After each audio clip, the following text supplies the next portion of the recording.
Hello, you beautiful people. Welcome back to the Long-Term Podcast. I'm your host, Adam Villa. Today, we have accounting student at MacEwan University, aspiring lawyer, and endurance athlete, Michael Seguin. We will discuss endurance training when it comes to marathons and Ironmans, law school, and discipline, and why to never give up. Everyone, welcome. I'm excited. Man, so welcome to the Long-Term Podcast. Yes, thank you for having me. Yeah, man. So tell me a little bit about yourself. My name is Michael Seguin. I started running marathons about last year. I lifeguard at Millennium. We both graduated from ABJ. I graduated in 2022. You graduated what year? 2019. 2019. Yeah, nice, yeah. dude. Old guy, man. Yeah. So I still live here in the park with my parents. Very blessed that they. A beautiful, beautiful community we have here. Absolutely, I love Sherwood Park. I originally grew up in Ardrossan, so just like in the hamlet. Was born in like Sherwood Park, and then my family moved out there because my dad grew up on an acreage when he was a kid. We didn't move into an acreage, but I also love Ardrossan. Ardrossan kind of has my heart because I was kind of five to about, I want to say 14, 15, I lived out there. So majority of my youth, and it was also a great community, very, very similar to Sherwood Park. So it was awesome. Cool, man. Yeah. So for endurance training, what motivated you to start endurance training, and how do you maintain motivation through the physical and mentally demanding preparation?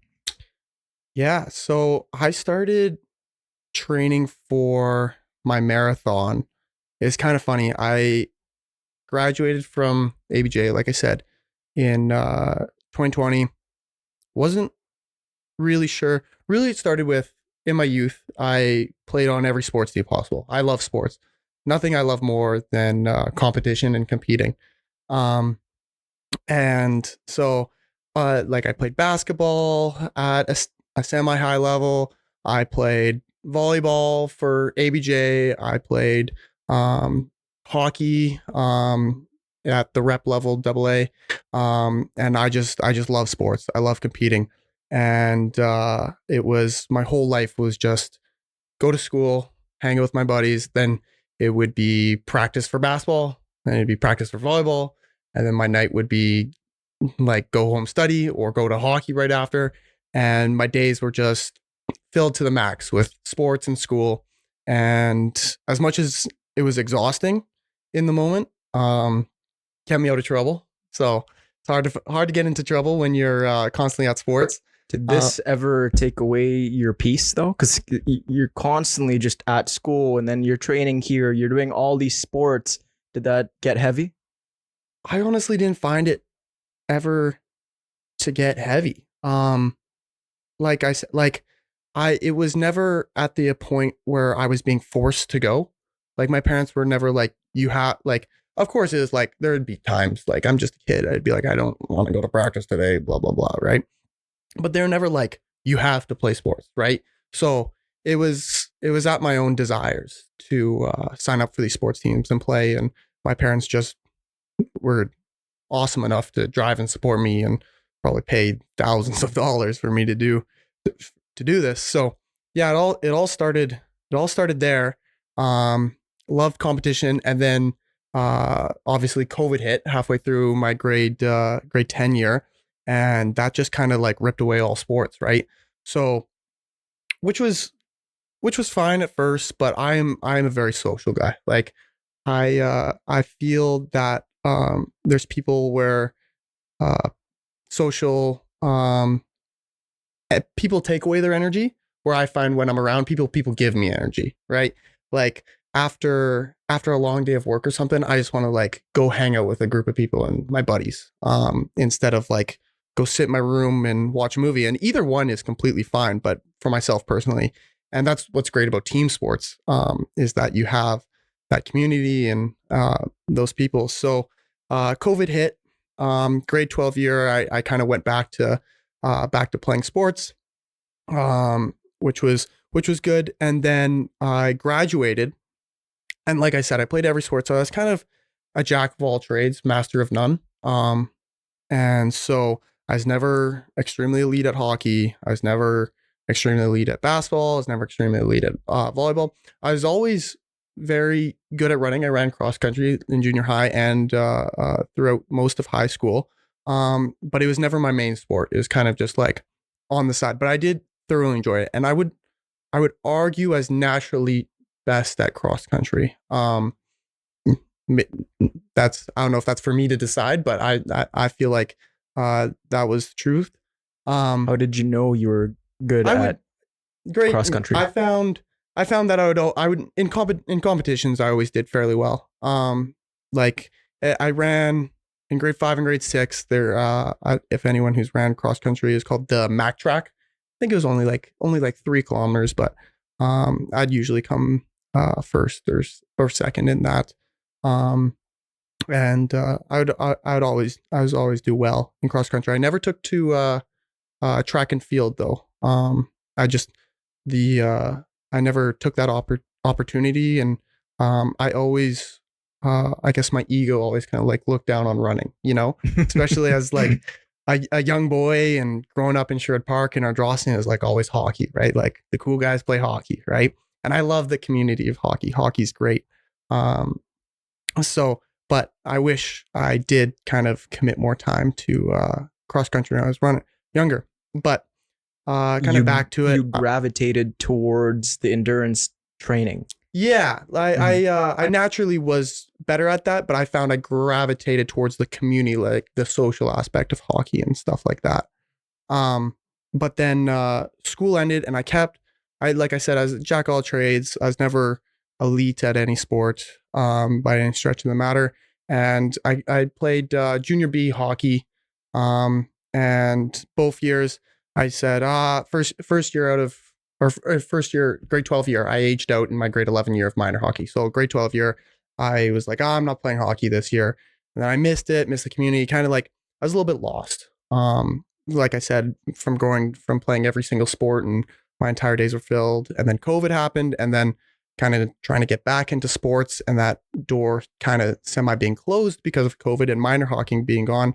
I went to go play. Throughout most of your life, you had sports to hold you together, and you had said you're extroverted. So you get energy after a long day. You want to be with people. And when COVID hit, that was stripped away from you. Yeah. And did you feel just that longing for that social connection? Yeah, absolutely. Like I definitely felt a little lost. And that's where all my structure came from in life, was sports. I didn't have to develop my own structure. It was just like it was all there for me. My day was Practice planned was out. At this time. You show up this time, exactly. And you go and you just feel rejuvenated, and do it again, and again and again. And when there's no structure, what are you supposed to do? Yeah, I ended up feeling lost and kind of confused, and like, yes, it took discipline to like kind of show up to the practices and whatnot. And of course I'd moan and groan, like I'd say sometimes, but it's not the same sort of discipline when there's no practice, the time set. There's no one really with running. There's no one really like counting on for you to be there. Like it's just yourself. If I go for a run today or don't go for a run today, no one's going to be like, where were you, Mike? That's the kind of the contrast that I see with the university and high school. Mm-hmm, in high school, you're so used to this, the teachers hounding after you if you don't do your homework, if you skip a test, you have to do it, or else they're going to email your parents. There's going to be consequences.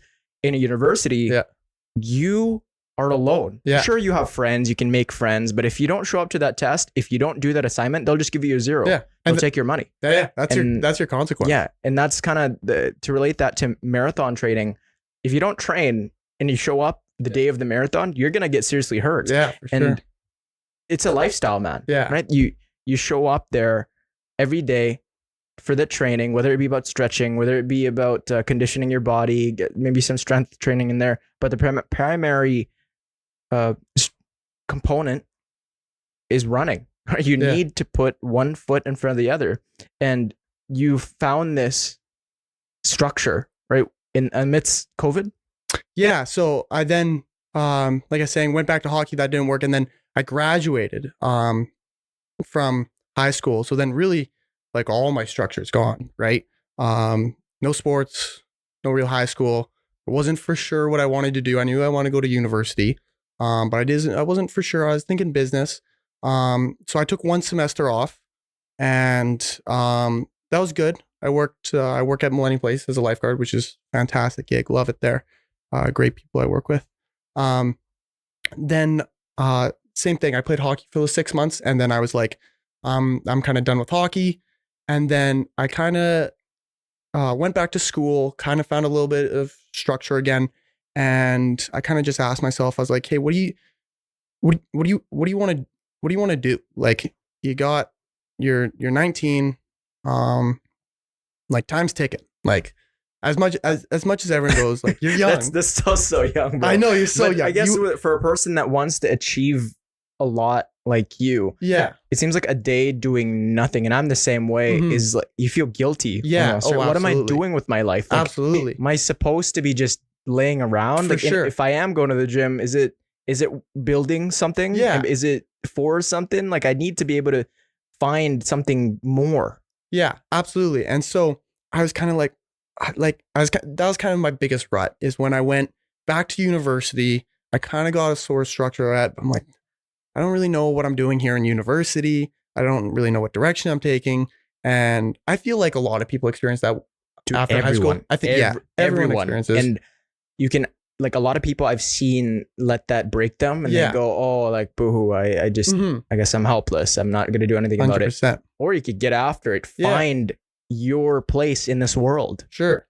And so I kind of just like, I was like, why don't we just like set some goals of like what you want to accomplish. So I'm like, I would like, or not even what you want to accomplish. What do you want to do? Like, what would you like to do in your lifetime? And I was like, well, I really like running. And at first I was like, well, I want to go travel here, and here. And I like this sport, and I love golf. I'm also a golfer. But I was like, one thing you can sign up for and immediately start taking action for is like a marathon. You can sign up for a marathon. There's the Edmonton Marathon. And I'm like, why don't you just sign up for it? I'm like, it's just a bucket list thing. I'm like, then you can say you ran a marathon. I'm like, I'd be, if I died tomorrow and I said I didn't ever ran a marathon, I'd be not like heartbroken about it, my thought, but I'm like, I'd be a little disappointed. It'd be cool to do. So then I signed up for it. And I want to say like, probably like March or February of last year. I totally put off training. Totally did not start training, getting after it right away. And it was pretty funny. Then I was very blessed. My parents, me and my cousins, my parents, my grandparents, all went to Europe for, I want to say 3 weeks or 4 weeks. I love my family, but I kind of want to go see the city a little bit on my own.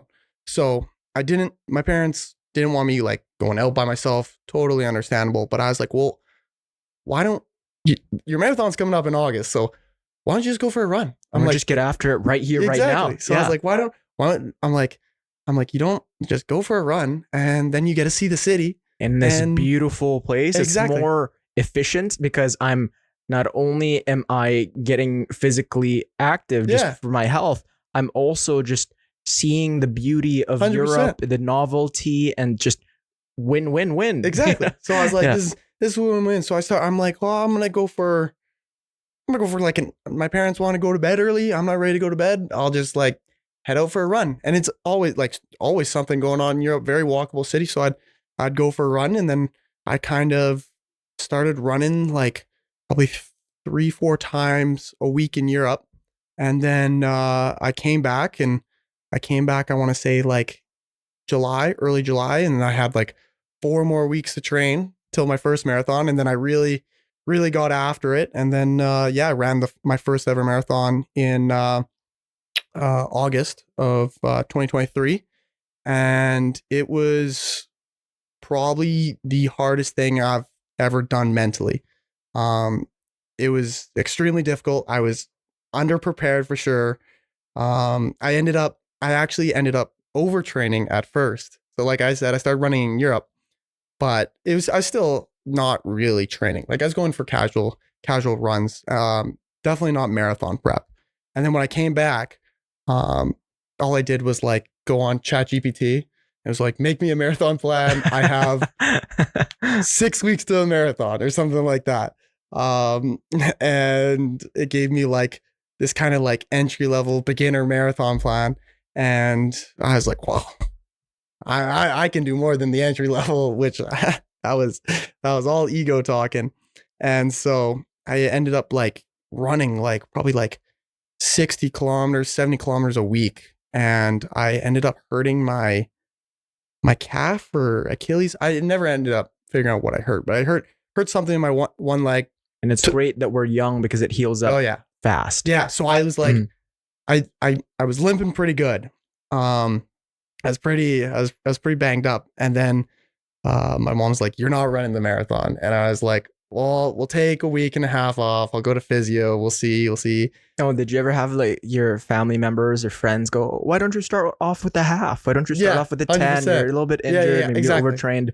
No. Yeah, exactly. No. Exactly. But even my mom today is like, you should just do the half. Like just do the half. And even everyone talks about that. Like, I know. And same with me when I first signed up for my marathon. It's like, start off with a half. You're gonna really hurt yourself. Yeah. And while family and friends, they want the best for you, right? 100%. They don't get it. No. Like they don't get the grind, man. They don't get. It's more than just a marathon, mom. Yeah. Well, yeah, absolutely. And I've always had I kind of developed this philosophy more in my mind, but it's, I guess I've always kind of lived like this. It's like, I always bite off more than I can chew. And I honestly, like, my mom just gives me the gears for it. Like, and I totally understand her because I hurt my calf and I ran the marathon and I ended up actually fracturing my tibia.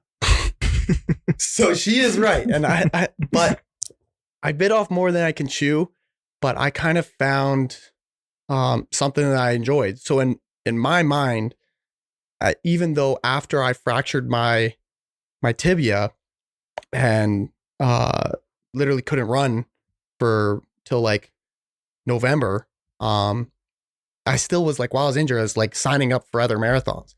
And then I was like, well, I did one marathon. I was like, well, I got to do an Ironman now. You got to keep going. So what keeps you going amidst the struggle? Because I mean, when you're training, right, it's not enjoyable. I'd say, okay, 10% of marathon training, it's enjoyable. It's 100%. You get hyped up, you get praise. Yeah. Wow, Michael, you're so inspiring. How do I run a marathon just like you? But the reality of it is it's painful. It's a lot of suffering. What keeps you going amidst that chaos? Yeah, it's it's like, I always feel like I always try, it's like, okay, you got your training plan, right? And don't get me wrong, I'm not perfect. Like there's absolutely days where it's like I skip training or something like that, or I half-ass it or something like that. But I would say 90% of the time, whatever I set out for in that day, I do. And like I always just try, if I have a run that day, I always just try and find the smallest step I can take to get myself momentum towards to go do it. So I procrastinate. Are we allowed to swear on this? Yeah, of course, man. I procrastinate like a motherfucker. Yeah. Oh my God. I am the worst at procrastinating. I will I'll have a run. I'll have like not much going on for that day. I'll be like, okay, today's like Sundays. I always try and go for my long run, like zone 2, like nothing too difficult, but it's time consuming, right? So I'll be like, hey, I'm going for my run bright and early so I can be great for my day. I'm going to get up 6 a.m. 6 a.m. rolls around. It's like, well, I don't really need to go. I got nothing to do. I got nothing to push it off. Exactly. Yeah. I can go at 7 rolls around. You get up, you go, you're having coffee with your parents. Well, it's like, gotta talk to my parents, right? Yeah, and family first. Family first, exactly. Yeah, right. And then 9 o'clock rolls around. You're like, shit, I better get going. And then you're like, well, I need to eat first. And it's like, you said you're going at 6 and now it's noon. So it's always just like, just take half a step towards it. Like just just get up and pick out your outfit. Like even something as small as that. And you're like, once you pick out your outfit, then you're like, all right, at least in your mind, like you almost like trick yourself. It's like, I haven't fully committed to this. It's not really a reality that I'm going to go run 25K today, but at least I have my outfit picked out. And then you're like, well, I got to eat now. So you go eat, and now you've eaten, you have your outfit picked out. And then you're like, well, I guess I'll go get my water ready. And then you go get your water ready and then put your outfit on, you get your water ready. And then you're like, put your shoes on. Now you're in the car, you're driving there. Even by the time you get there, you're probably going to procrastinate a little bit with your stretching. But then once you stretch, you're like, well, I've stretched, I've done everything. I guess it's time to go now. So, that's how I always kind of try and stay motivated, is just, I try and take the smallest step towards it. And even though you procrastinate, you don't put too much guilt in yourself. Because I know a lot of people, when they make a mistake, and whether it be procrastination, whether it be just stubbing their toe, they put so much guilt onto that, and they've marked themselves as a failure. But for you seem to have like a very lax mind. So that is how you proliferated. That's how you expedited the training process, and how you get better is when you do make a mistake, you go, okay, no big deal. I'm still like talking to my family. I'm just going to put it off. But at the same time, you only procrastinate to a certain point. Like you don't do it the entire day.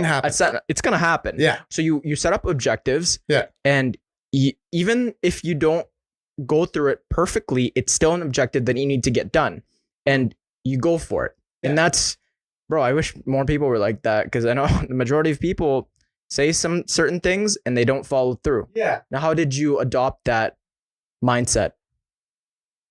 I feel like time, like time's gonna pass, right? Like it's gonna, like, either it's gonna happen or it's not gonna happen. So I feel like the big thing about marathon training, which kind of forces you to be structured, is there's a deadline, and that deadline's not changing, right? If you pick something where you can change the deadline, I feel like it's much more easier to procrastinate even further, right?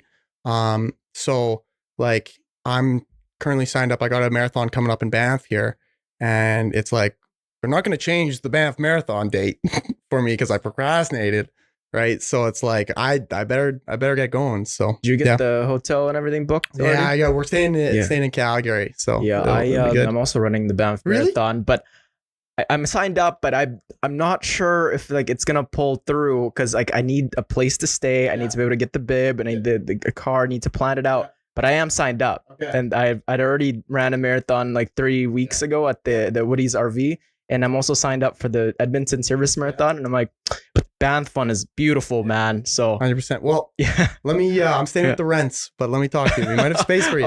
We might have space for you. Oh, sweet. Okay. Yeah, dude. So going with the Banff, man, that's gonna be a beautiful It'll be beautiful, run. And it's on Father's Day. Oh wow! Yeah.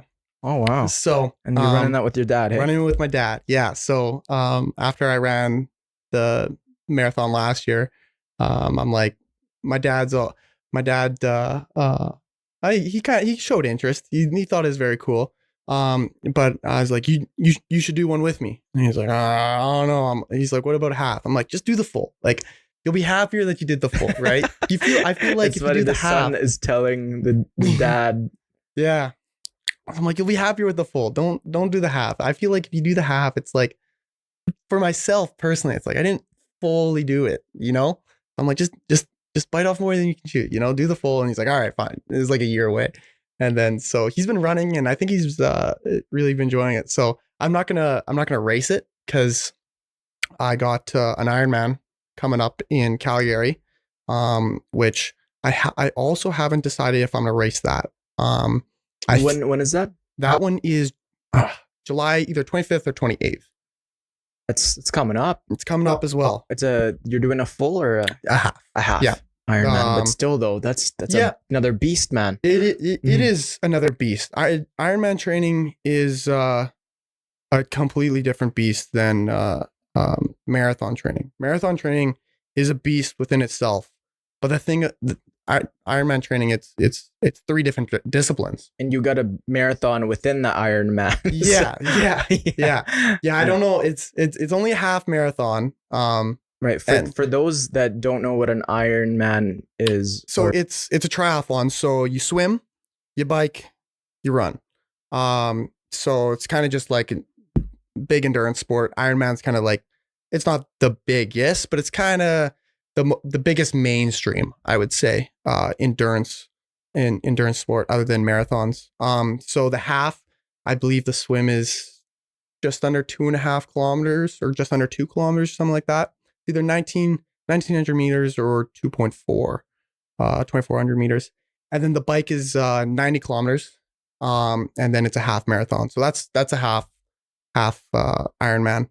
So that'll be very cool. That's incredible, man. The thing, like awesome. I was saying, the thing about Ironman training is the 3 different disciplines. So there's 3 different learning curves, right?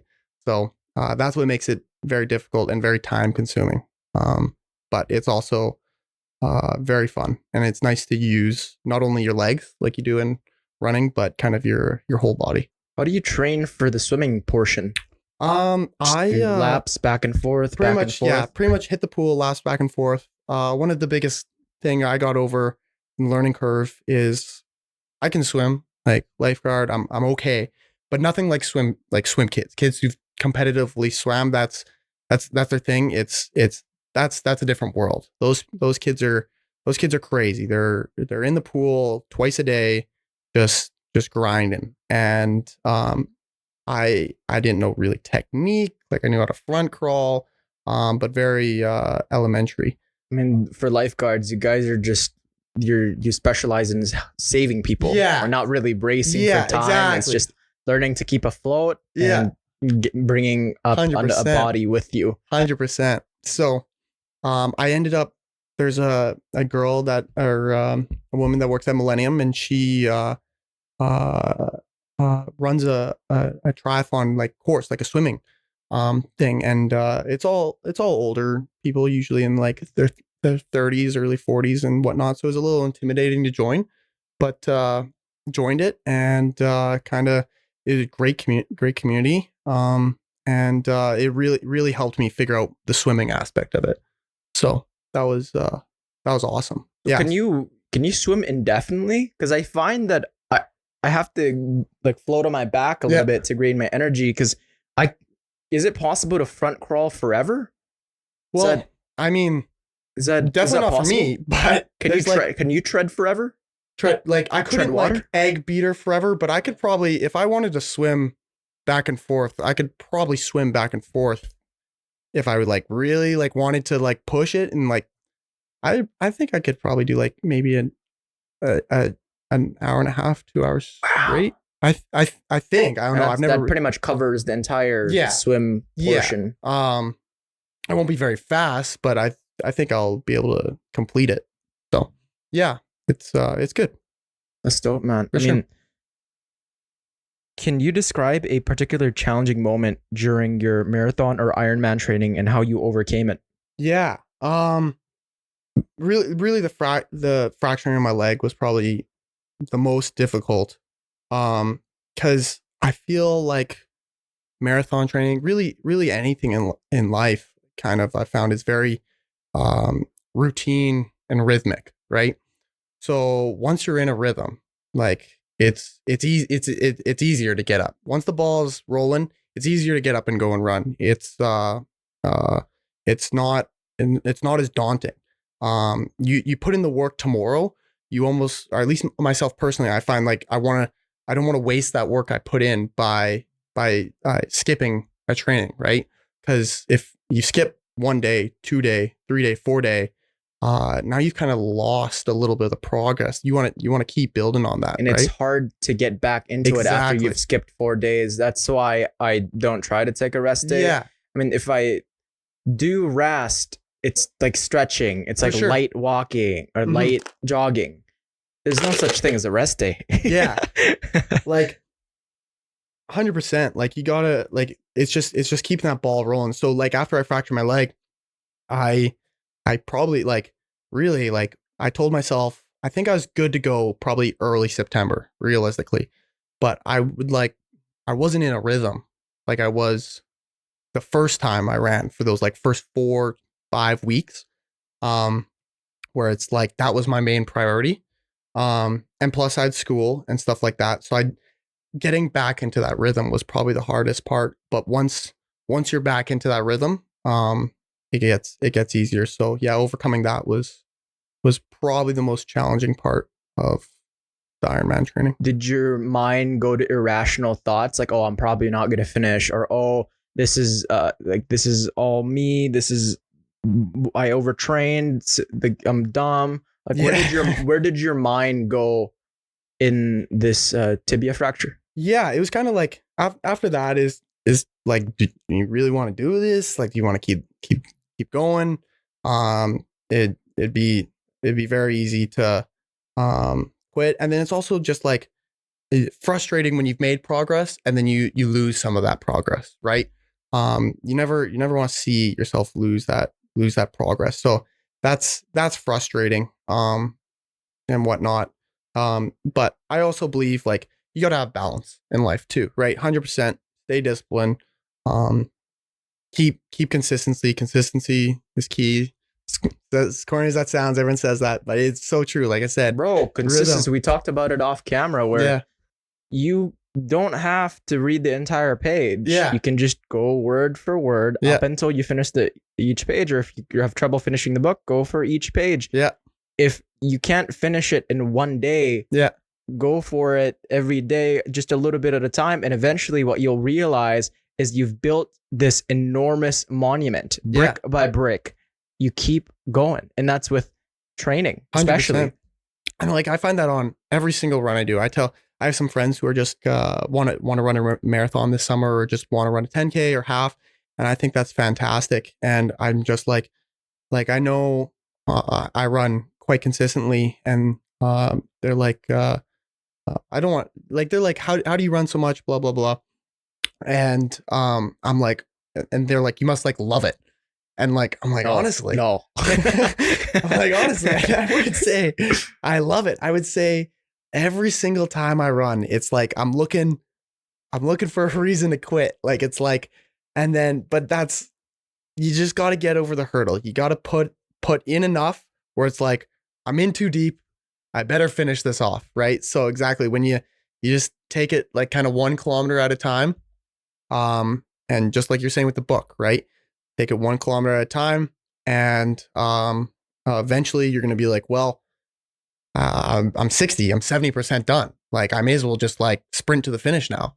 And that's a great feeling when you're like, I got just 2 more kilometers left. It's just like, you can push it out, right? That's a great feeling. People magnify the result too closely that they forget that they can do 1 kilometer and then the next and then the next. Don't think about the 42.2 kilometers. Think about, okay, the next kilometer and then the 100%. The next kilometer. Because if you hyper fixate on the goal, it becomes scary with all things. Absolutely. If you focus on the degree, then you won't really look at those classes as a way to learn and take it every day and look at the projects and the tests. It's good to be in the moment. Yeah. But at the same time, like, have a plan. Yeah. You know what I mean? 100%. Yeah. 100%. How do you balance your rigorous training schedule with other commitments such as studying or working? And what strategies do you use to stay disciplined? Yeah. I can't say I am the most disciplined guy in the world. That's definitely probably one thing that marathon training has really like helped me with, is kind of that structure and that discipline. And like, is I don't want to sound too corny or cheesy, but it is a little bit of a metaphor for life, like that consistency and that discipline. So no, man, like, marathon training is life. Yeah. Bro. Like, I'm sure it has given a butterfly effect when it comes to studying now for you too, or even relationships where, okay, maybe today is not the day, but I'm still going to try. Yeah, I'm still going to try to make it better. I'm still going to put in the effort, because one day I'll be able to finish this. Yeah. And I was always I was never a super smart kid by any means, but I was always like, I was be able to get by, just skid by, and I'd get good enough grades. Like I wouldn't study really. I would like, especially in high school, it'd be like, oh, night before, I'll put in like 3-4 hours, and then I'll be good. Right, read the notes, write out a little note thing. That's great. Once you get in the university, you might be able to do that here, there on. You won't be able to do a few tests, right? You'll but fail. You will not. You will not be competitive, right? Like, especially in tougher classes, right? So, like we're saying, consistency is key. It's just showing up to the classes you paid for. It's like it's so easy to skip them. Just show up, and then once you show up, it's like just spend 15 minutes after going over what you did. So, and then by the end of the year, you're gonna have, I don't know, if you spend 15 minutes every single day, you're gonna have hours of notes that you can, not only you've learned, that you'll be able to review back for that test. And then, if you just like, same thing, you just, all right, I'll study for half an hour. I'll study for 15 minutes. It's great. So, that's how kind of marathon training has kind of, helped other aspects of my life and staying disciplined in other commitments. That's how you've balanced. Hey, that's the word I'm looking for. You have this training schedule, and you still got time to study. It's not going to take up the entire night. Then you get a portion for family, you get a portion for friends, portion for you time. And if you focus solely on one thing, then you're going to lack on the other things, right? And that's no life to live, because then your relationships deteriorate and your schooling won't be as good if you focus all your time in the marathon training. And I think for me too, I was never the smartest kid. I'm still not the fastest guy when it comes to marathon training, not the strongest, but I'll never give up, man. I'm sure the same way. It doesn't matter how I'm feeling, sad, angry, happy, depressed, even if I won the lottery, if I lost all my money, I'll still show up, right? Because the price of not doing the thing that we need to do is so much heavier. I think, do you ever resonate with that? Where if you don't do the thing that you need to do, it weighs you down so much than if you just did it. Absolutely. And like nothing, I've yet to miss a goal time in marathon training. But if you put in all that work and you miss a goal time, that would be a crushing feeling. So that feeling, that like scaredness almost of missing a goal time, kind of also helps you stay motivated and stay disciplined, and to keep training and whatnot. Because that'd be very difficult. So yeah, 100%. You need to be able to know the target that you're aiming for, because if you're just going for a random one, you won't really know what you're doing this for. And for the last bit of the marathon questions, why? What's your why? Like, why do you do this? Why do you subject yourself to all this pain? You don't have to, to live a healthy life. For sure. You could just do 30 minutes on the bike, 30 minutes of running. And maybe you work out, the strength train 3-4 times. Why? Why do you do this? Yeah, 100%. I think like I said, it's a bit of routine structure. It's very easy to I've got great friends, and it's very easy to hang out with my friends and have a few pops every single weekend. And there's always something going on. There's always something you can go do. And so it keeps me in that routine. It helps me keep that structure. That's kind of my why. And then also, not only that, I do enjoy it. I do, like you said, it's not great all the time. It's hard to say I love it, but I definitely do enjoy it. And then I've kind of sorted, you are what your environment is, right? So, if you're running, if you're working out, you put yourself in that atmosphere. You're gonna become, you are what you kind of identify yourself are. So if it's like, I'm running a marathon, you're not just running a marathon. You now need to like identify as kind of like a runner, right? I'm now, you need to almost like label yourself as a runner. When you embody this identity, you meet people that are of like-minded. Like when you hit the gym, you see people that are going after it and they kind of embody the same mindset. When you go for your run, you see, oh, this guy is going after it. He's even harder than I am. What does he have that I don't? And then you can talk about this common goal and you're uplifted while making yourself healthy. But I mean, to a certain degree, because I know that with knees, there are some sacrifices that we need to make for marathon training. And you even inspire your dad. And that's just, so many of your friends, they go up to you and they go, Michael, how do I get into this? Like, how do I get into that? And it's provided your life with structure. And it's that why keeps you going. It gives you purpose, structure, uplifts everyone. Really, what's the downside? The downside is, sure, you get injured, but there's a solution to everything. Sure. And I think that's a great question to ask yourself every now and then, is just why. Why do I do this? Why do I wake up every single day? Because like, it is very easy. It's hard and easy to have like a routine, right? It's hard to follow a routine, but it's also very easy to fall in a rhythm of nothingness and then get into a rut. And it's like, it's a great question. Just ask yourself why and let yourself sit with it for a little bit. So sure.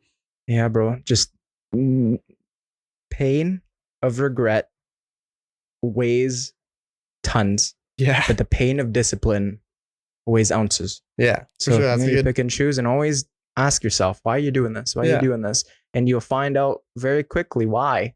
You just keep pressing on the discipline side of things, and certain values come up and you end up uplifting everyone, uplifting yourself, and just being a better overall person. So yeah, everyone run a marathon. Why not?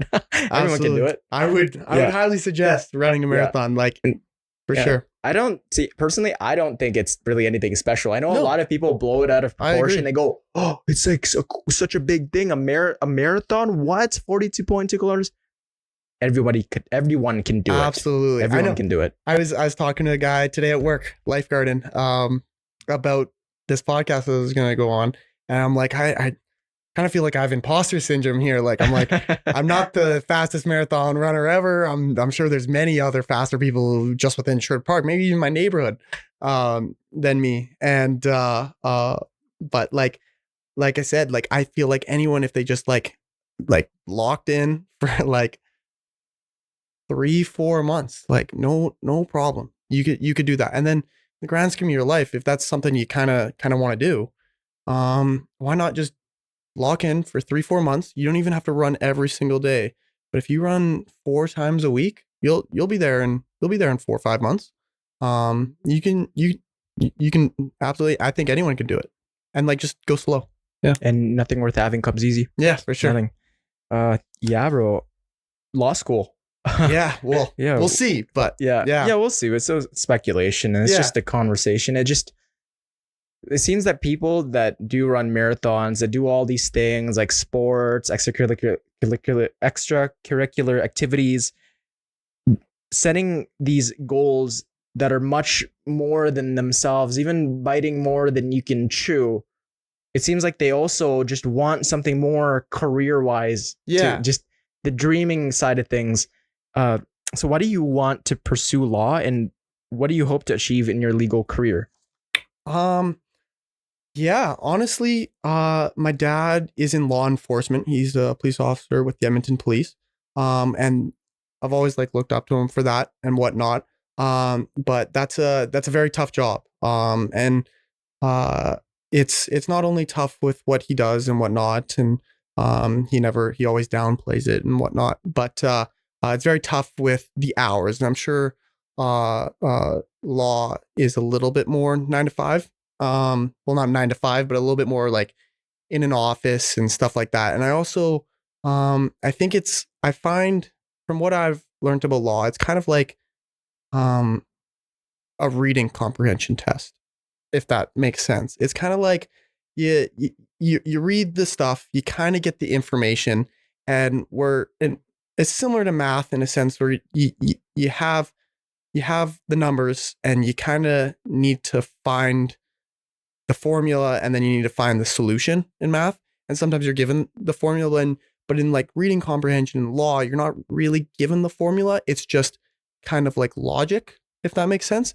And I took one law course at MacEwan, business law, and it was by far my favorite class. Just like even just like talking about contracts, like how contracts works and who owes who what when this situation happens. And is very interesting to me because I'm like, sometimes stuff doesn't always make sense, but in law is just like it's always it's supposed to be whatever the most logical solution is to the problem. So just kind of thinking that through, whether I got it right, often wrong, was very interesting to me. So yeah, that's kind of why I am aiming towards law. I haven't quite got there. I'm going into my second year at MacEwan.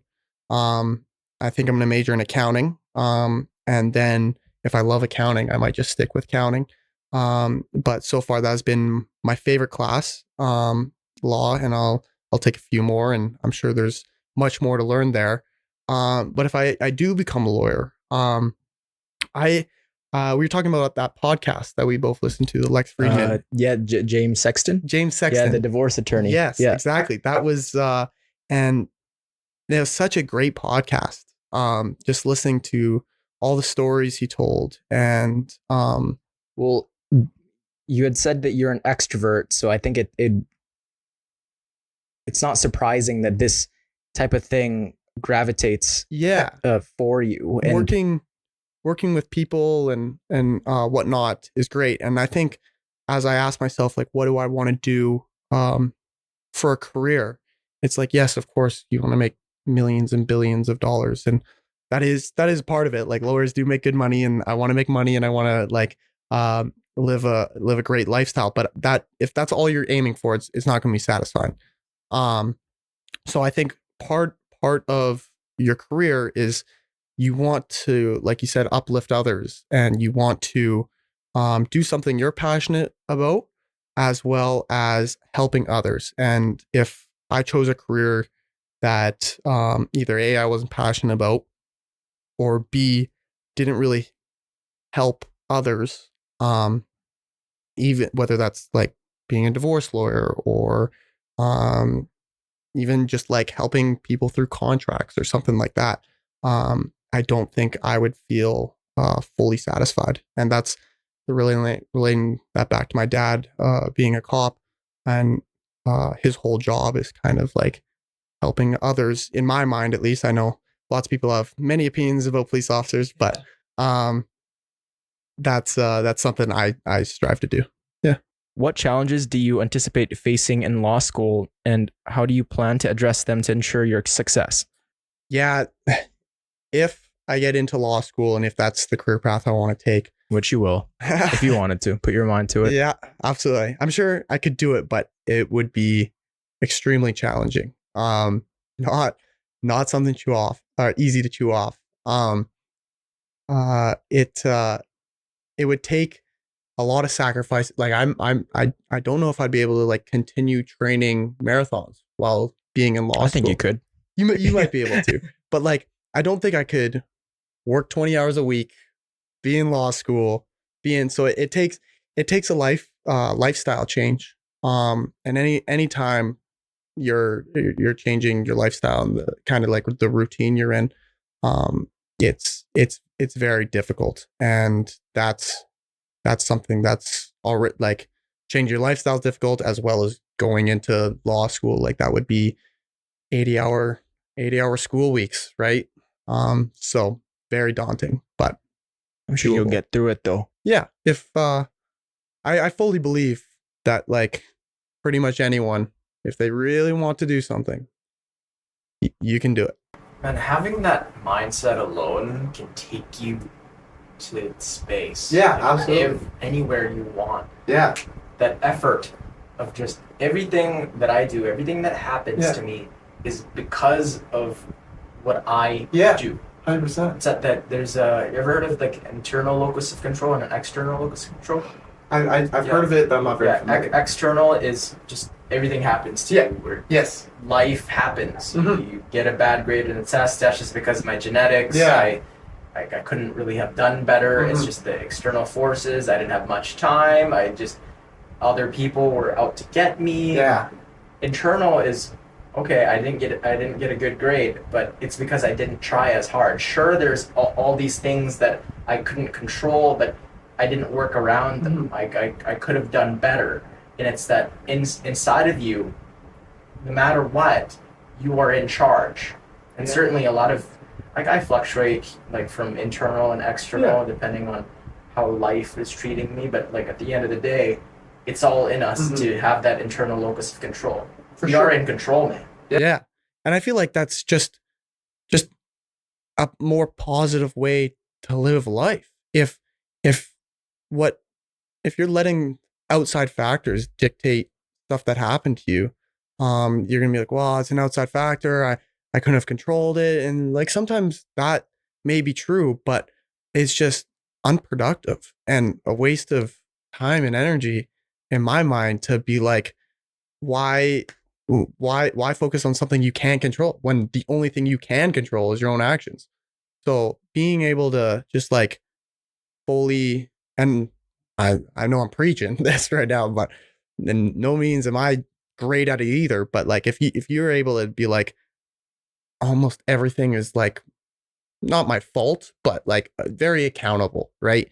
I feel like you all honestly it's easier to live that way because you're I'm in control, right? And if you feel I feel like a lot of times people who, like you're saying, that external locus of control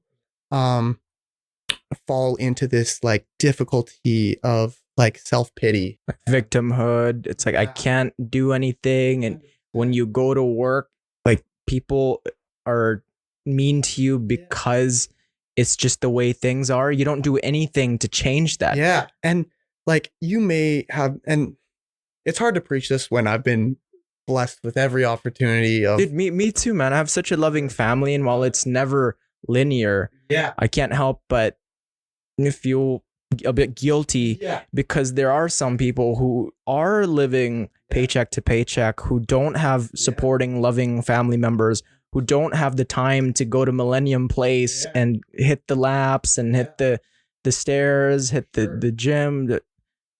But at the same time, having that mindset where, okay, I'm burdened by all my responsibilities, it's not helping anyone. Exactly. Yeah. 100%. Like as much as I am blessed, and it's probably easier for me to, like you said, focus on that internal focus control, because I have no problems. My problems are very minuscule in life compared to other people's problems. And when your problems are that big, it's so easy, I'm sure, to fall into that external. It's all been done to me. But I think, focusing on just accountability and you are fully in control. That's the only thing you can control is your own actions. Well, you are a very positive person, very resilient, and you don't let life happen to you. Yeah.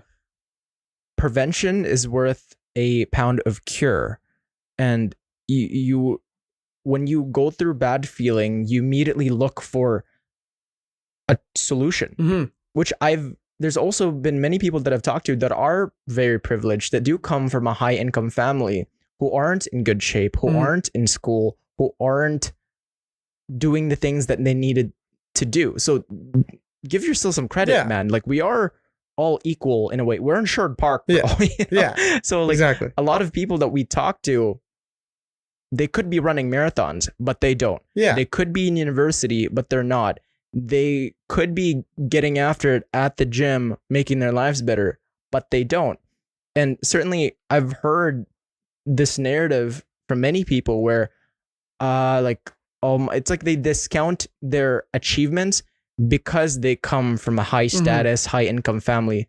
No, man. Sure, okay, you may have started at a higher level than people, and maybe you have some opportunities, but everything you've done thus far, Michael, has been your effort as well. It's sure, there's the encouragement from your family and friends, but bro, every single step from that marathon, man, the pain and suffering, from a person that's also gone through it, I get the the doubt, the shame, the negativity that comes with the self-imposed objective.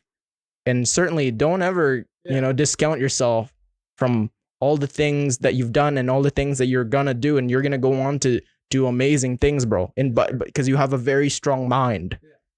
Yeah, absolutely. You as well. I mean, I could just follow in your footsteps. That'd be fantastic. Yeah, bro. Sign up for the 160K with me, man.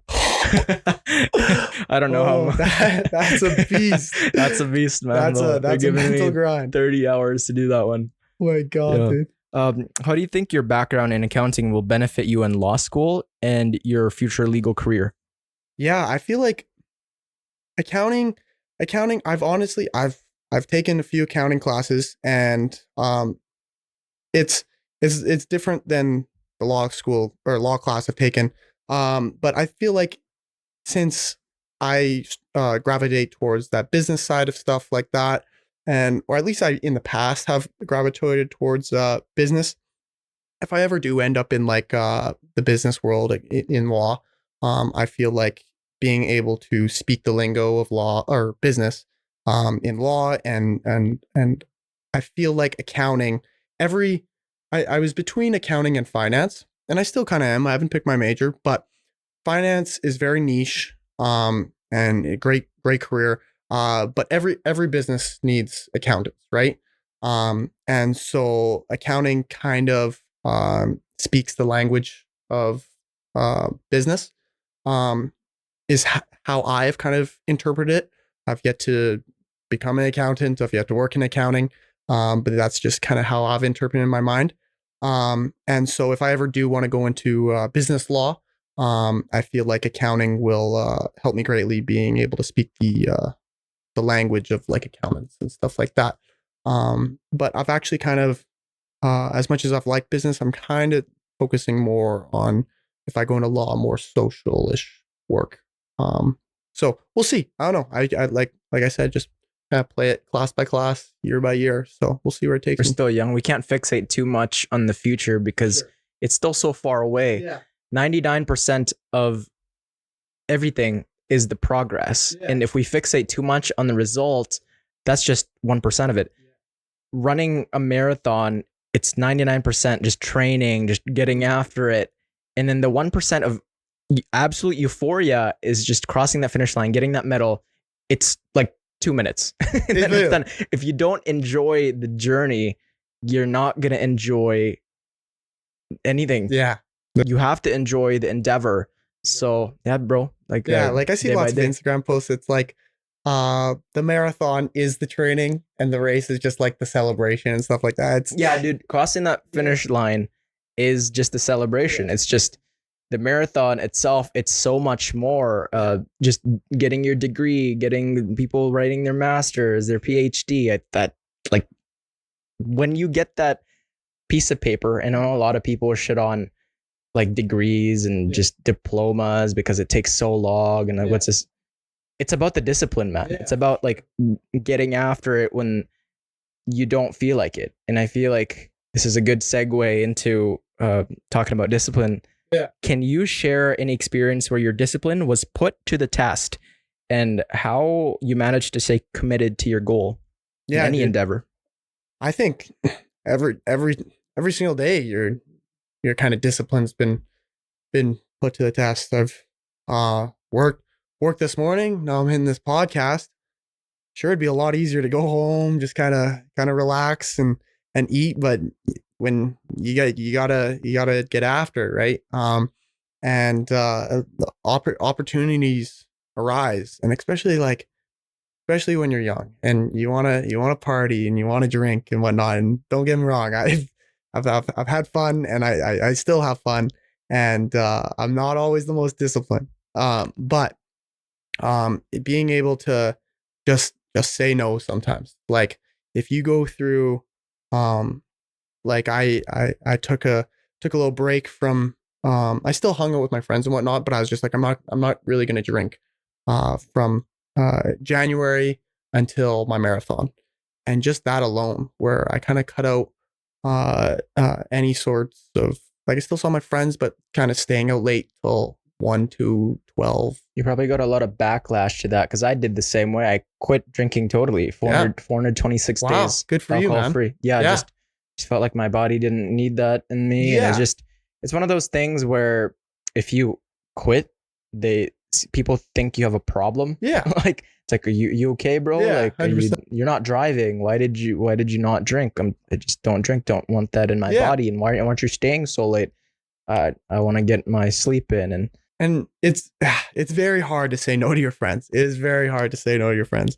And I'm not gonna lie, one of my buddies, I'm gonna shout him out, Luca Miko. He is the king. He does jujitsu. He is kind of the king of that. He is, and I look up to him for it. He is very disciplined with the alcohol and the drinking and his training.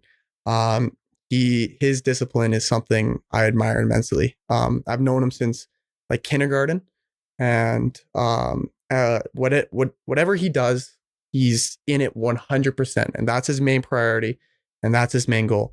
He grew up playing soccer, fantastic soccer player, and then he lost the love for it, and then he started jujitsu, and as his buddy, I was like, all right, yeah, go to your jujitsu, kind of like transition, like I kind of transitioned into running, but he just like surrounded his entire life with it. He went to the gym at 5 a.m. and then he would sleep at the gym till the next class, and then he'd just be there 24/7. And then he's there so often they gave him a job and he started working, and then now he's coaching. And all the times, and that's back when that was about a year ago, and I was still trying to figure out what I wanted to do. So all the time I'd be like, yo, come out with us. We never see you, dude. You're always you're always training jiu-jitsu, and you always got a fight coming up. It's like you never have a drink, you never let go. And he's places that he wouldn't be if he didn't do that. It's these types of people that focus on one facet. Yeah. And I know we talked about balance, how you can't lack on this, I can't lack on that. But if you truly want to be great at something, yes, absolutely, putting in all your effort, all your time, dedication, sacrifices shall be made. Yeah. And this guy just knows what he wants. Yeah, for sure. And if that makes him happy, then why not? Why not? Who are you to say like you shouldn't do this, right? Yeah, absolutely. So, I kind of try and emulate a little bit of my discipline off him. Just those are kind of the times that it tests you a little bit. This guy seems so young and just so dedicated to his craft. And he really is. He's just in LA, and he had World Jiu-Jitsu's coming up in LA, and it was awesome. This guy's from Sherwood Park? He is from Sherwood Park. Yeah. He instead of he didn't even like train in Sherwood Park. He went to LA for 2 months. And he said Monday through Saturday, all he did was jujitsu to train for this competition. He did like a full on UFC fight camp type thing. He doesn't do UFC, but for jujitsu, that's the same thing he did for the 2 months leading up to his big tournament. All he did was jujitsu, and he pulled himself out of all his friends' environment, and he went with I think 4 people from his gym here. But like was his entire life for 2 months, and I couldn't imagine how much he improved from that. Like he must have improved immensely at jiu-jitsu. He didn't take first place like he was hoping, but I'm sure he improved. One of these days he will take first. Yeah, and for sure. Bruce Lee said that I don't fear the man who knows 1,000 different kicks. I fear the man who has practiced one kick 1,000 times. And it's kind of that single focus. Like imagine if you dedicated all your time to marathon training. You'd be just like, no doubt, you would push boundaries you never thought was capable, but that's just not your objective. Yeah. Right. Like you could focus 100% of your time with school and you'd probably just get straight A's, but that's just not your objective. And I think about that too, where, okay, should I go all in on this podcast or just fucking drop out and quit my work? But that's just not my objective. I just want to bring light to people from Sherwood Park, enjoy this thing. But I believe in balance too. And it's just, I've definitely been in the trenches of just focusing on one thing too closely. And I don't want to sacrifice relationships, and that's kind of the primary thing for me. Because but no, I kudos to anyone that does sacrifice everything, because they're the ones that will truly change the paradigm of the things that we believe in a certain sector of life. 100%. Yeah. Like anyone who's extremely elite in any discipline, that's it. They all do. Like, and this guy probably just is well known in all the jiu-jitsu communities, right? Exactly. In Sherwood Park, everybody just knows this guy's name. Yeah. And we're not elites, right? We ran marathons, but people just know when people decide to run a marathon, especially in our graduating year, like, hey, you're running a marathon? I heard Michael ran a marathon. And the next thing you know, like, your name popped up, and it's just like, Michael, is he friends with James? Oh, that guy. Like, and then like my name pops up in your circle, and it's just whatever time you put in to a certain sector, just names pop up, and these names are like just people that you want to be around. Yeah, absolutely. Which is truly just 100%.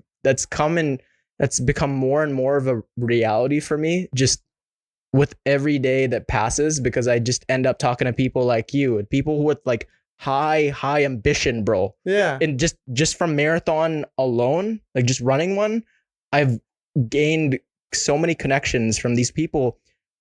And it's more than just a marathon. Hey, it's just usually the types of people that do finish, that do try, attempt, they're the ones that want to be lawyers. They're the ones that want to do their own business. They're the ones that want to pursue a life greater than themselves and just to help people. And you wanted to get into law, you want to be like your dad, helping people, and just you view that struggle and you add your own meaning to it.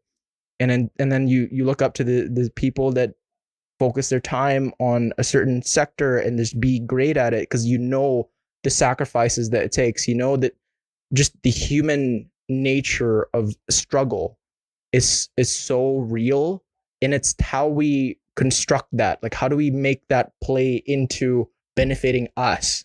Because everybody's gonna struggle, bro. Yeah, for sure. Like, you can either just sit there and like let life take you over. Just, okay, you don't feel healthy, like you eat garbage, you drink alcohol, you smoke weed, and you're half-assing at school. Maybe your parents are forcing you. That's suffering, man. But I think for people like you and I, like, that's so much like heavy, right? So we'd rather just bring that suffering, and then we can have peace later. Yeah. And it's like everything's hard. Choose your heart, right? Like, I would honestly say, like, yeah, like marathon training's hard, but like when I kind of like lost a little bit of like structure and stuff like that after I wasn't playing my sports, and I just started university, and I was in a pretty big rut, and that was hard, more man. That was more painful. Like, I was just like, I'm not putting any effort into school. I'm like, that sucks. You just keep getting bad grades. Like, that sucks. I'm kind of working out here and there. I'm like, I'm not really making any progress because you're not staying consistent enough. I'm like, well, that sucks. It's just like, and then you kind of fall into that self-pity. So like, it's like kind of like choose your heart, you know? Choose the problems. You can have the problem of just alcohol abuse. You could have the problem of playing too many video games, or you could have that problem of that fracture of that little tear because you went too hard. And Mark Manson, the author of like, the Art of Not Giving a Fuck. I don't know if you heard of that book. I think my mom has read that book and suggested it's a great book, but he talks about just how we choose our problems every single day. And you could either just pick a problem with just your work, or pick a problem when it comes to video games. I've known guys that just like put in so much time and effort in video games that it takes over their lives. Yeah. And it's just, I don't know, just run a marathon, bro. Yeah. It'll solve all your problems, man. 100%. What personal values do you believe are essential for achieving long-term goals, and how have these values influenced your journey in both academics and athletics? Yeah. Good question. I think like we've talked about it. Like one of my biggest personal values is that, like, going back to that external versus internal locus. I feel like accountability, even though I'm not always the most accountable guy, is very important. And choosing to be like, all right, this happened to me or this didn't happen to me. But the only things you can control in your life are your own actions. So why fret about almost anything else that you can't control? There's no, like, it's such a waste in my mind to like just be upset at something you can't really control. Like I'll get upset at myself on stuff that I can control, right? It's like you get frustrated yourself and you skip your workout and whatnot. You get frustrated yourself with when you don't put in the full effort. But if you do everything you can and you make all the decisions, right decisions or whatnot, you control what you can control and you only worry about what you can control. There's no reason to fret and be upset about stuff you can't really control. And if you end up being upset about stuff you can't really control, it's going to eat you.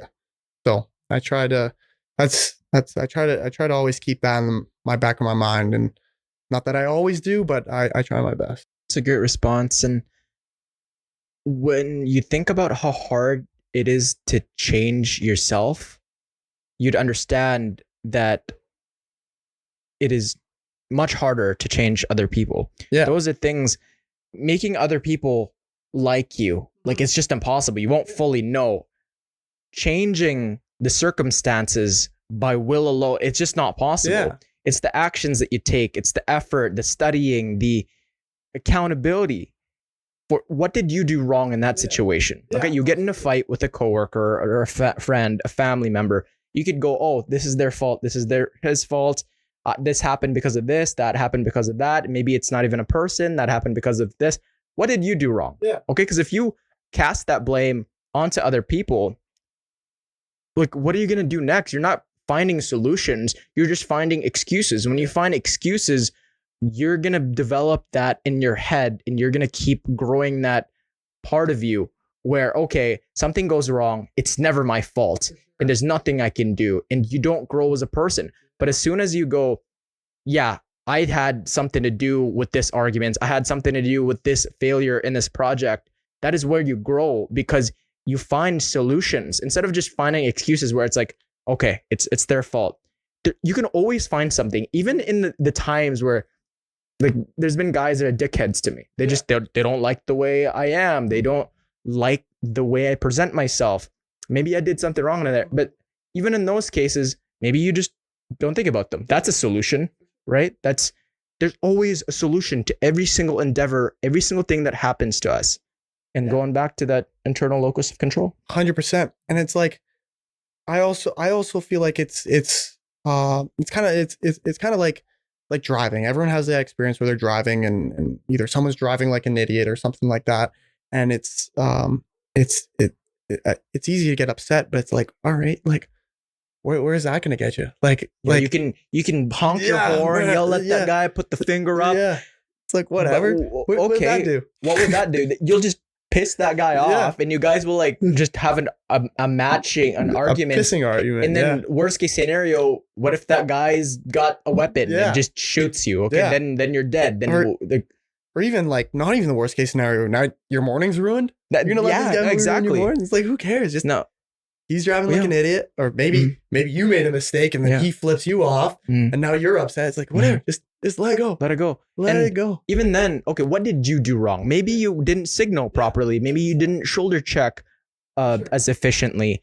There's always something you could have done wrong. And maybe you got hit, right? It's completely not your fault, but maybe you could have been more aware. You could have seen it coming. Maybe you're driving and, like, instead of just wandering off, listening to your music, you could have been more fixated onto other people. And that's what I've realized too with driving, where there are a lot of drivers that are idiots, man. Even like running outside, I'm sure you know, bro, people don't look. Like, if you don't look left and right, you'll get ran over like very, very fast. When talking to someone who's a big biker and in Ironman training, they're like, there's two types of like cyclists. It's either those who've been hit or those who are gonna get hit. Right. So That's funny. Yeah. Well, way to make you feel more confident when it comes to biking outside. Yeah. Apparently You're gonna it's not get hit, great. Michael. But yeah. So, and then also it's like, it's difficult to like realize that people are just as complex as you are. It's hard to even see like other people. They're like, they had their morning and they had all their things going on, and you have a billion things going on in your own mind, right? Like I'm thinking about running, I'm thinking about my friends, I'm thinking about my school, I'm thinking about I've got 1,000 things ticking around in my head. It's like that person probably also has 1,000 things ticking around. You don't know in what head. they're going through. Yeah, 100%. And then like whatever you did or didn't do, they probably don't really care either, because they have 1,000 other things going on too. So don't put too much stock in what other people like think or do. I feel like that's a recipe for not great success. Like you're saying, I think I saw one of your Instagram posts. You're running around at Sherwood Park, and you're just like, some people are like, you're running and you're thinking about what everyone else is thinking about you running, right? Yeah, bro. I was like, that thought came up, and it's just like, man, like, sure, I'm here shirtless out in Sherwood Park, and I'm thinking about all these cars. Like, what do they think of me? Like, maybe they think I'm a douche. Maybe they think like I'm inspirational. Yeah. Why does it matter? At the end of the day, you had said they're complex people, and they could whatever they don't think, even say 90% of them. Yeah. Like if I drive past someone running, just because I'm a runner, I'm like, good for you. Yeah. But like before, as a runner, I didn't even notice them. Yeah, be like, what is this guy doing? It's just like, it's just another person. Yeah, right? It's like, it's just drive by, you just see someone running and you carry on with your day. You don't even think about them 10 seconds later after you pass the stoplight. So I try not to think what other people think. And then if you're not worried about what other people think, I feel like you start do your own thing. Doing That's your where own you thing, can what you enjoy. Truly be liberated. And I'm still guilty of it. Like I care, man. Like I care about how people think of me and like my friends, and like even at the gym, I'm just making sure I'm doing the right thing. But to overthink and okay, he just looked at me funny. Maybe that's because of the flaw in my voice, or maybe the way I look, the way I'm training, yada, yada, yada. It doesn't matter. Okay. You can't control what they're thinking. And like, they're just electric inside the brain, and it's not hurting you. Like you only take offense because you let it. Yeah. And I don't even think like if I'm working out or something like that, I don't even think anyone gives a shit about me. Like I'm thinking about what other people are thinking, but it's like, then you got to remind yourself, I'm like, do I give a shit about what the guy besides me doing? I'm like, I don't give a shit. So he probably, if he's a reasonable human, and I would say 90% of people are, I'm like, he probably doesn't give a shit what I'm doing. So why the hell do I am concerned what he thinks? Because he probably doesn't even have a thought on me. And if they do, that says more about them than it does about you. Exactly. Okay, if they're constantly looking around like, oh, that guy's doing such shitty form. Oh, that girl has got too much makeup. Oh, like, why is this fat guy here? It's like, bro, like, focus on yourself, man. Like, if you're pointing out every single person's flaw, then maybe there's some growing up to do. Yeah, for sure. And I think like 9 out of 10 people don't really give a shit about what you're doing. And then out of the people that do give a shit about what you're doing, I feel like most people are positive. So majority. Like, I feel like majority of people, if they do give a shit about what you're doing, it's probably they're thinking positively of you. And then if they're not, I don't care. Who cares? Yeah. Majority of people I've met, even at the gym, marathons, just at work, at school, 99% of people are so friendly. Yeah, like it's exactly. just rarely do I meet someone that just like wants to bring me down. And if they do, like, block them. Like, don't talk to them. They're just having a bad day. Yeah. Or they could be having a bad day, and just showing them kindness and showing them through action and love and compassion shows them, hey, like, I'm having a bad day, but this guy is still so nice to me. I'm going to be nice to him back one of these days. And if they're truly just like living a bad life, okay, you've tried your best. Maybe they're just not for you. Yeah. In moments of doubt or setback, what mindset or strategies do you use to keep pushing forward and never give up on your goals? Yeah, I don't know. Like I said, like I am young, but you kind of a dark, I don't want to say a dark thought, but it's like you could pass away tomorrow. Like you could be running, you get hit by a car, right? You don't know what's in the cards for you. Memento Mori. You've heard of that? Memento Mori? No. It's like the Romans, that they used to tell themselves that you are mortal. It's a reminder that death will come at any time within the next hour, the next minute, the next second. For sure. And I'm very lucky that both I have live, well, very healthy parents, family, friends. I'm so blessed for that. But my dad, his dad passed away, I want to say when he was 18 or 19, right? And so obviously I wasn't born yet. I never got to meet him. But it's like everything can change quite quickly, and you're not you don't want to fixate on that, right? You don't want to be like, well, that can turn into panic, but just to have a little sense of urgency in your life. It's like, yeah, I have lots of time. I am super young, but at the same time, it's like you don't have that much time, right? And wasting time, you get, like I said, those ruts. You're gonna waste even more time, right? So you may as well just like have some urgency and kind of write down or figure out what you want to do, and then if you work towards that or do that, either you're gonna end up doing it and you're gonna like it, or you fail, or you don't end up liking it. But then at least you don't like that, because if you don't take any steps or urgency, stuff like that, you're not gonna keep progressing, right? So kind of, I guess, that fear of death. Yeah, but bro, what was the Roman thing? Memento Mori. Memento Mori. Yeah, that's very cool. So death is gonna come, and then while you can fixate on that and go, oh, I'm gonna die, what's the point? No, you're gonna die, so do the best that you can every single day. And just death really motivates me, because it strips away all my worries about the things that don't matter, and it sobers me up to be able to focus on the things that do matter. Because I keep reminding myself of the top 5 regrets of like people on their deathbeds, like the old people. And I talk to a lot of people that are 70, 80 when I'm in the sauna at Glen Allen, and they remind me what life is really all about. And I forget that sometimes. Like, your family, your friends, like, take more risks, go after it, stop worrying so much, reach out. It's all very simple. But when we take life for granted, when we do not think of death and we think that we just live forever, like Marcus Aurelius, the emperor of Rome around this timeline, he's he's a great philosopher. He wasn't really a philosopher, but he's gotten a lot of quotes of people from his diary. He's an amazing guy, and he quotes that or he says that people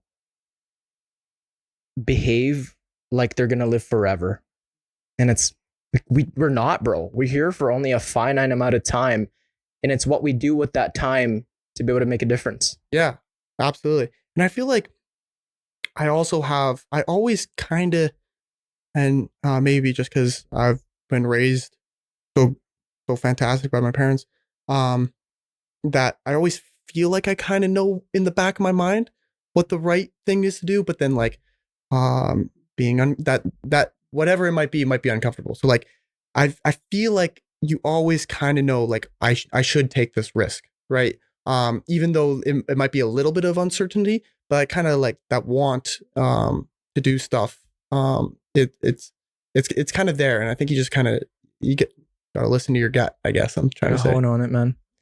Well, yeah, bro. Thank you so much for coming on the long-term podcast. For sure, it was a great time. I hope. Hope dude, this is a great conversation. I've really wanted someone to just be getting after it in the marathon endurance scene. Finally, somebody came. because I've asked many people that are in that training regime. Yeah. They just don't have time. Yeah. Good stuff. Yeah, bro, you made time. Thank you so much, bro.